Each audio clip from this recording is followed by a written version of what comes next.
É o seguinte, molecada. A prova de hoje é vocês sobreviverem nessa floresta. Mas Abacaxi Sensei, você nem ensinou jutsus pra gente. Ensinei vocês a pegar guiso, ué. Tá bom, não? Ah, é de boa. O que de ruim pode acontecer? Ei, moleque. Você não está com medo, tá? Seu gostoso.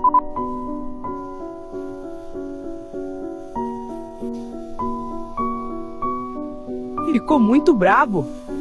Que bom que gostou. Venha morar no Morro do Som, eu sei como valorizar suas habilidades e deixá-lo mais forte. Parabéns, vocês conseguiram. Vamos lá, tá na hora da gente ver a melhor luta do anime. Faz o seguinte, chamem uma ambulância. Mas não pra mim.